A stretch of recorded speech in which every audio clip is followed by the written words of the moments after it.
After losing everything in love, her brother offered to help me, but I'm a man.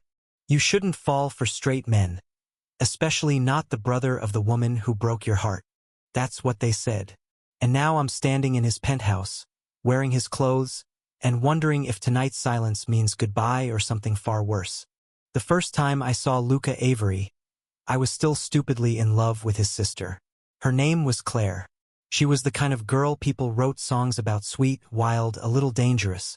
We were engaged for 3 months before she left me with nothing but a cheap ring and a credit score in the trash. When I say I lost everything, I mean it. My job at the bookstore was gone the same week. Downsizing, they said. My lease ended the next. New York doesn't wait for you to catch your breath when you're heartbroken and broke. I was sleeping in my car when Luca found me. He was supposed to be the cold, powerful brother CEO of Avery and Wills, a luxury real estate firm with more glass than soul. He'd barely spoken to me during my relationship with Claire, except a handshake at the engagement dinner and a stiff nod at Christmas. But that night, he knocked on the window of my car like it was the most normal thing in the world. And when I rolled it down, blinking sleep from my eyes, he said 5 words I'll never forget. Get in. You're coming home. I wanted to argue. I wanted to ask why. But I was too tired, too numb, and maybe just too lonely to care. So I followed him into a world that didn't feel like mine: marble floors, wine cellars, private drivers. He gave me a guest room with sheets softer than anything I'd ever slept on. And for a while that was it. Until it wasn't. Started small. Breakfasts shared in silence. A long stare when I mentioned Claire. The way his hand brushed my back a moment too long when I passed him a mug of coffee. I chalked it up to politeness, pity. Nothing more. But Luca was more than polite. He was watching me, and I was watching him back. You're different than her, he said once, out of nowhere, while we sat on the balcony watching the lights bleed into the Hudson. You don't pretend to be fearless. You just are. I laughed. That's not fearless. That's being too broke to care. He didn't laugh back, just looked at me like he saw through the cracks. I never told him I was an omega. Claire didn't know either. I kept it hidden for years, dodging heat suppressants with precise timing and choosing partners who didn't ask questions. Being out as an omega in the business world felt like wearing a target on my back. Weak, needy, marketable. But Luca figured it out anyway. The first heat hit me 2 months after I moved in. I'd run out of meds and couldn't afford more, assuming I'd have time to sort it out. That night, I locked myself in the guest bathroom, shaking with shame and scent. I thought I could ride it out. I was wrong. He knocked once, then again. Open the door, he said, voice low but sharp. I can't, I choked out. I already know. I opened the door, and in that moment I expected disgust, rejection, something cold and final. Instead, he held out a glass of water. Let me help. He didn't touch me, not once, but he stayed the whole night, sitting outside the bathroom door while I cried through the pain. And when it was over, he brought me clean clothes, folded with military precision. That changed everything. The tension between us grew like a crack in glass spreading, inevitable. I started dreaming about him, not just the way he looked, but the way he watched over me, protected me without asking why I'd been on the edge for so long. The way he said my name. Luca wasn't the kind of man you loved quickly. He was steel and silence and unspoken wounds. But beneath all that was something hungry, something kind. Then one night, everything tipped.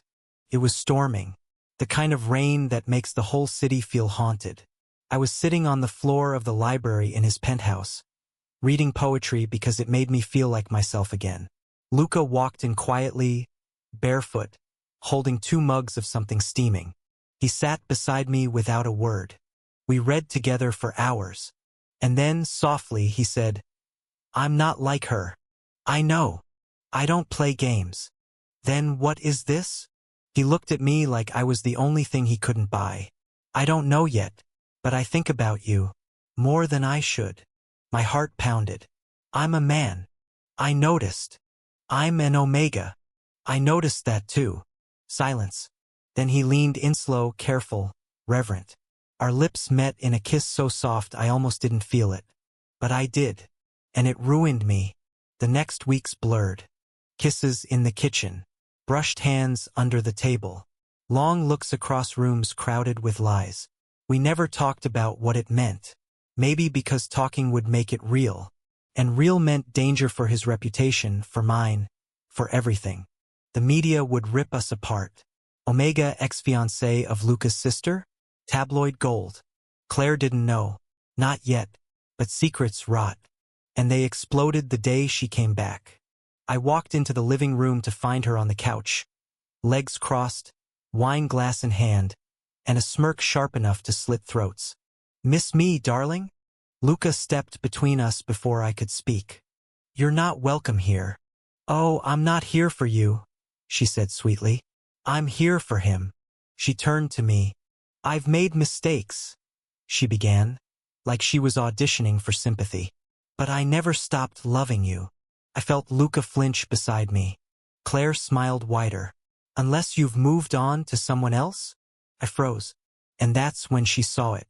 The look, the twitch of my fingers toward Luca, the way his body leaned just slightly, instinctively toward mine. She went still. "Oh," she said, eyes narrowing. "You're sleeping with my brother." "No," Luca said firmly. "He's more than that." She laughed, sharp and cruel. "Of course he is. You always did love fixing broken things." And she left. But the storm didn't. The next day, tabloids exploded with headlines. Omega homewrecker, Avery heir in scandalous affair, Claire's revenge. His investors panicked. Clients called. And Luca did what I never expected. He stood beside me. At the press conference, he held my hand. "I have nothing to hide," he said, voice steady, eyes bright. "The man beside me is not a scandal.